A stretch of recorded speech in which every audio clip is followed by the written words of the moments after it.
नहमदुहु नसल्ली अला रसूलिन करीम अम्मा बाद औज़ु बिल्लाहि मिनश शैतानिर रजीम बिस्मिल्लाहिर रहमानिर रहीम अल्लज़ीना यअकुलूना रिबा ला यक़ूमूना इल्ला कमा यक़ूमुल लज़ी यतख़ब्बतहु शैतानु मिनल मस ज़ालिका बिअन्नहुम क़ालू इन्नमल बैअु मिस्लुर रिबा व अहल्लल्लाहुल बैअ व हर्रमर रिबा फमन जाअहु मौइज़तुम मिन रब्बिही फंतहा फलहु मा सलफ व अम्रुहु इलल्लाह व मन आद फउलाइका अस्हाबुन नार हुम फीहा खालिदून।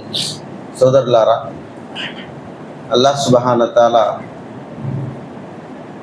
మానవుడికి సంపాదన విషయంలో కూడా కొన్ని నీతి రీతిని ప్రబోధిస్తున్నాడు. సంపాదన ధనం ఇష్టారాజ్యంగా సంపాదించడం ఇస్లాం అభిమతం కాదు. దానికి కూడా కొన్ని నీతి నిబంధనలు ఉన్నాయి. మనకు ఏ మార్గంలో డబ్బు వస్తే ఆ మార్గంలో మనం సంపాదిస్తే ఇహలోకం అయితే గడిచిపోవచ్చేమో, కానీ పరలోకం అయితే నాశనం అయిపోతుంది. దానికి సంబంధించి అల్లాహ్ సుబ్హానహు తఆలా అంటున్నాడు, అల్లజీనా యఅకులూన రిబా, ఎవరైతే ఇహలోకంలో వడ్డీ సొమ్మును తింటారో, లా యఖూమున ఇల్లా కమా యఖూముల్ లజీ యతఖబ్బతహు షైతాను మినల్ మస్, ప్రళయ దినాన వారు ఏ స్థితిలో లెగిస్తారంటే అల్లా దర్బార్లో షైతాన్ ఎవరినైనా పట్టి పీడిస్తే ఉన్మాదిలాగా పిచ్చోడ్లాగా ఎలా ఉంటాడో ఆ స్థితిలో ప్రళయ దినాన లేస్తాడు. ఎందుకు లేస్తాడు అంటే వాళ్ళు అంటారు, యతఖబ్బతహు షైతాను మినల్ మస్ ज़ालिक బిఅన్నహుం ఖాలు ఇన్నమల్ బైఉ మిస్లుర్ రిబా. వారు ఏమంటారంటే, ఏమంటే వడ్డీ కూడా వ్యాపారం కూడా ఒకటే కదా అని. మీరు చూసే ఉంటారు పోస్టర్లో వడ్డీ వ్యాపారం అని. వ్యాపారం వేరు, వడ్డీ వేరు అల్లా అంటున్నాడు. మనం ఏం చేస్తాం, రెండింటికి కలిపేసాం, వడ్డీ వ్యాపారం. అల్లా అంటున్నాడు, వ అహలల్లాహుల్ బై, మేము వ్యాపారాన్ని ధర్మసమ్మతం చేశాము. వ హర్రమర్ రిబా, వడ్డీని మేము నిషేధించాము. వ్యాపారాన్ని ధర్మసమ్మతం మేము చేశాము, వడ్డీని మేము నిషేధించాము. ఎందుకు? మేము మిమ్మల్ని పుట్టించాము. పుట్టించిన వాడికి తెలుసు మంచి ఏమిటి చెడు ఏమిటి అనేది. వహలల్లాహు బై వహర్రమర్ రిబా ఫమన్ జాహు మౌఇజతుం మిర్ రబ్బిహి, ఎవరి దగ్గర అయితే వారి ప్రభు తరపు నుంచి ఆజ్ఞలు వచ్చేసినాయో, ఫంతహు ఫలహు మా సలఫ్, ఏ సిద్ధాంతం అయితే అల్లా చెప్పాడో దానికి నిబంధుడై బద్ధుడై ఆగిపోతే, అతను ఏదైతే ముందు వడ్డీ తిన్నాడో ఇతరులకు తినిపించాడో అదంతా అల్లాహ్ సుబ్హానహు తఆలా క్షమిస్తాడు. ఫంతహు ఫలహు మా సలఫ్ వ అమ్రుహు ఇలల్లాహ్, ఇక మీద ఏదైనా చేస్తే ఆ వ్యవహారం అల్లా దగ్గర పట్టు ఉంటుంది తెలిసిన తర్వాత. వ అమ్రుహు ఇలల్లాహ్ వమన్ ఆద్, ఎవరైనా ఇంకా ముందడుగేసి దాని మీదే స్థిరంగా ఉంటే, వమన్ ఆద్ ఫౌలాయిక అస్హాబున్ నార్, వారే నరకవాసులు. హుమ్ ఫీహా ఖాలిదూన్, అందులో వారు శాశ్వతంగా పడి ఉంటారు. సోదరులారా, ఈ వ్యాఖ్యలు అల్లాహ్ సుబ్హానహు తఆలా ఏమంటున్నాడంటే, మానవులారా, సంపాదన, సంతానం, సౌలభ్యం, ఆనందం అన్నీ నా హస్తగతాల్లో ఉంది. నేను చెప్పినట్టు చేస్తే మీ జీవితం సస్యశ్యామలంగా ఉంటుంది. ఎందుకంటే రేపు ఏం జరుగుతుందో అల్లాహకు తెలుసు, మనకు తెలియదు. అందుకోసం రేపటి భవిష్యత్తు కోసం భవిష్యత్తు నిర్మాణం చేసిన వాడి మాట తప్పకుండా వినాలి, లేకపోతే పరిణామాలు తీవ్రంగా ఉంటాయి. ఆరోగ్యం ఆయన చేతుల్లో ఉంది, అనారోగ్యం ఆయన చేతుల్లో ఉంది, ఆయుష్ ఆయన చేతుల్లో ఉంది. దీంతోపాటు వడ్డీ నిషేధం, మరి అది అపవిత్రమని చెప్పడానికి అల్లా ఇక్కడ వడ్డీ వ్యాఖ్యంలోనే శైతాన్ను తీసుకొచ్చాడు. శైతాన్లు వారి మీద ఆవరిస్తారు ఎవరైతే వడ్డీ సంపదలను తీసుకుంటారో, తింటారో, తినిపిస్తారో. కారణం ఏంటి? అది అపవిత్రమని ఇంకా రూఢిగా చెప్పేశాడు అల్లాహ్ సుబ్హానహు తఆలా. ఇవాళ మా ముస్లిం సమాజం షయాతీన్ల వలయంలో వచ్చి పీడించుకుపోతుంది. ఏం డాక్టర్ దగ్గర చూపించామండి ఏం లేదన్నారు, స్కాన్ తీసామండి ఏం లేదన్నారు, అయినా సరే నొప్పులు ఉన్నాయి. అట్లాగే ఉంటాయి. ఎప్పుడైతే మీరు అధర్మ సంపదలో చేయి తాకుతారో అక్కడే అల్లాహ్ సుబ్హానహు వ తఆలా అయిష్టత మన జీవితంలో వచ్చేస్తుంది. అల్లామా ఇక్బాల్ గారి గురించి మీరు వినే ఉంటారండి. మంచి కవి ఆయన, పాండిత్యంలో ఆరితేరిన ఆయన గారికి వాళ్ళ తండ్రి గారు బ్యాంకులో లేక ప్రభుత్వ ఉద్యోగంలో పనిచేస్తున్నారు. ఎవరు? అల్లామా ఇక్బాల్ గారి తండ్రి గారు. ఇంకా అల్లామా ఇక్బాల్ గారు పుట్టలేదండి. ఆయన తల్లి చాలా నిష్ఠాపరుతురాలు. చూసింది. తర్వాత పిల్లోడు పుట్టిన తర్వాత ఏం చేసింది, తన నగలు అమ్మేసి ఒక మేకను కొన్నది. ఎవరు? అల్లామా ఇక్బాల్ తల్లి. మేకను కొని ఆ పాలుతో పిల్లోడికి పెంచుతుంది. ఒకసారి అల్లామా ఇక్బాల్ గారి తండ్రి అడిగాడు, ఏంటి నీకు పాలు రావట్లేదా అన్నాడు. వస్తున్నాయండి. మరి ఎందుకు మేక పాలు తాగిస్తున్నావు పిల్లోడికి అన్నది. అంటే ఆమె ఏమంటుందంటే, నేను చూస్తున్నాను మీ ధనంలో అధర్మం మిళితమై ఉంది. మీ ధనం ఏదైతే నాకు తీసుకొచ్చి తినిపిస్తున్నారో అది పవిత్రమైనది కాదు. మీరు బ్యాంక్ ఉద్యోగం చేస్తున్నారు, అందులో లావాదేవీలు వడ్డీ వ్యాపారాలు ఇచ్చిపుచ్చుకోవటాలు ఉంటాయి. నాకు మీ మీద అనుమానం ఉంది. కనుక నా కొడుకు పవిత్రమైన రక్తంలో పవిత్రమైన ఆహారమే ఉండాలి. అందుకోసం మీరు తీసుకొచ్చి నేను తింటున్నాను, కానీ నేను వాడికి పాలు తాగించను. కనుక నా తల్లిదండ్రులు ఇచ్చిన ధర్మ సంబంధమైన ఆభరణాలు అమ్మి ఈ మేకను కొన్నాను, ఈ పాలే పిల్లోడిని తాగిస్తాను. చూడండి, ఆ ఒక సిస్టమ్ ఆమె చేసినందువల్ల ఏమైంది చూసారా? ఆయన అంత పెద్ద ఇస్లాంలో అంత పెద్ద పేరు ప్రఖ్యాతి గావించబడ్డాడు. ఒకవేళ అధర సంపద అంత ఒకటేలే అనేది అంటే ఎట్లా ఉండేది? అభివృద్ధి దశ ఉండేది కదా. అభివృద్ధి కావాలంటే పవిత్రత అవసరం. అభివృద్ధి కావాలంటే పవిత్రత అవసరం. మక్కాను చూసే ఉంటామంటే మనం, ఫోటోలో చూసిన వాళ్ళు ఉన్నారు, లేక ఉమ్రా హజ్కి వెళ్ళిన వాళ్ళు. అక్కడ హతీమ్ అని మక్కాకు ఎంట్రన్స్ ద్వారం దగ్గర చిన్న గోడ కట్టేసి వదిలేసి ఉంటారండి. దాని చరిత్ర ఏంటో తెలుసా? దయప్రకాష్ సల్లాహన్ గారు ఆయన పుట్టక ముందు మంచి నీటి ప్రవాహం వల్ల అది నేల కొరిగిపోయింది. మా కాబతుల్లా దాన్ని నిర్మాణం చేయడానికి చందాలు చేశారు మక్కాలో. ఎవరి దగ్గర చేశారు తెలుసా? ఆ కాలంలోని కాఫీర్లు, అవిశ్వాసులు. చందాలు ఎవరి దగ్గర చేశారు తెలుసా? బందిపోటు దొంగలు ఉన్నారు, అక్కడ మద్యం వ్యాపారులు ఉన్నారు, స్త్రీలతో వ్యాపారం చేపించే వాళ్ళు కూడా ఉన్నారు.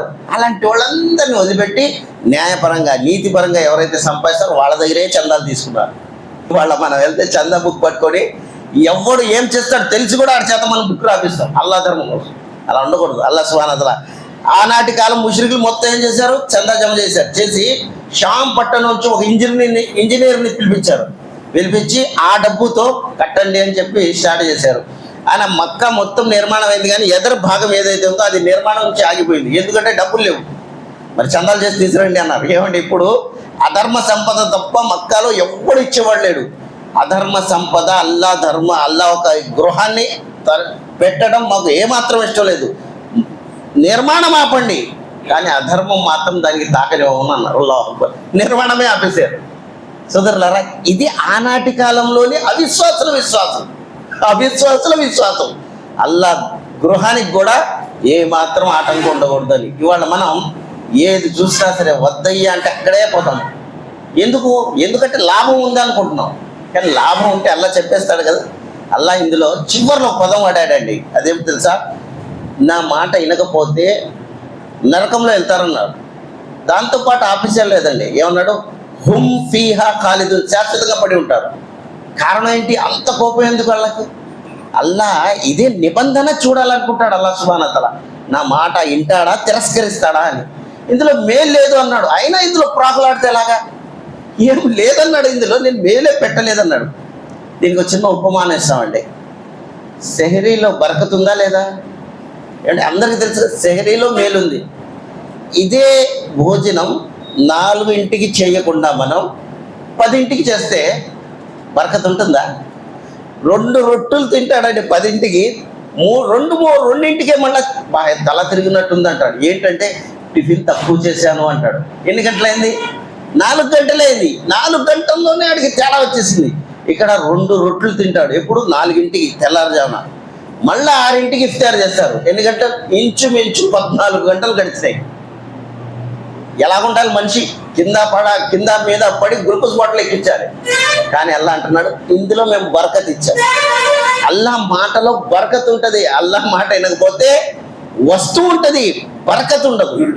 వస్తువు ఉంటుంది, బరకత్ ఉండదు. ఇంకా విఫలంగా చెప్పనా, మన మధ్యన సునకాలు చాలా ఉంటాయండి, కుక్కలు. కానీ అది జన్మిస్తే 17, 18, 20 పిల్లల్ని జన్మిస్తుంది.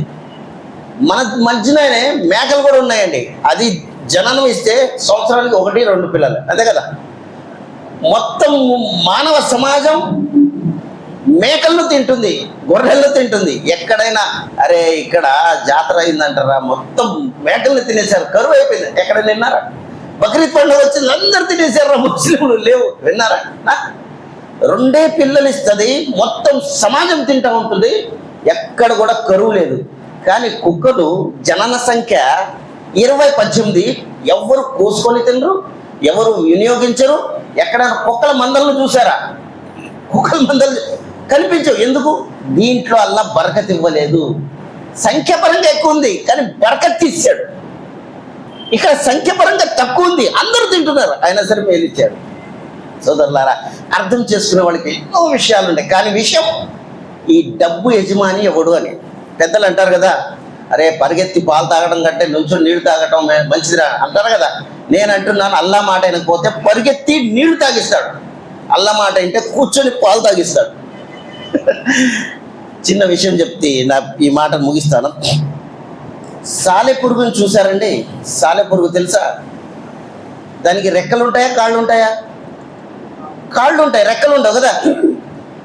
కానీ అల్లా దానికి రెక్కలతో ఎగిరే జీవాలను తినమన్నాడు. అన్యాయం కాదండి? అన్యాయం కాదు. ఎగిరేదానికి ఎగరలేని దాన్ని తినమన్నాడు. అన్యాయం కాదు ఇది? మన ఆలోచన ఉంటుంది అన్యాయం వల్ల. ఏంటల్లా ఈ సాలె పురుగు ఎగరలేదు, దానికి తినాల్సిన చిన్న చిన్న పురుగులు ఎగురుతా ఉన్నాయి, ఎగిరి ఎలా పట్టుకుంటుంది అల్లా? లేదు కదా. ఇదే అల్లా చెప్పిన దాంట్లో ఏదో మర్మహేతు ఉంటుంది. అల్లా అన్నాడు, సరే వాటికి నీ ఆహారం. అల్లా ఏంటల్లా ఏమైనా న్యాయం ఉందా? సరే ఏం చేస్తాను, కూర్చోను, నీకు ఆర్ట్ ఇస్తాను, నీకు ఒక కళ ఇస్తాను, నీకు ఒక నైపుణ్యత ఇస్తాను, నువ్వు ఒక గూడును అల్లు. అల్లా గూడునైతే అల్లుతాను కదా, దాన్ని తీసుకొని ఎగరలేను కదా. అల్లా ఎగరలేవు. గూడును అల్లటం నేను చెప్పాను, నీ పని. ఆ గూడు దాకా గూటి దాకా తీసుకురావటం నీ ఆహారాన్ని ఎవరి పని? ఎవరి పని అండి?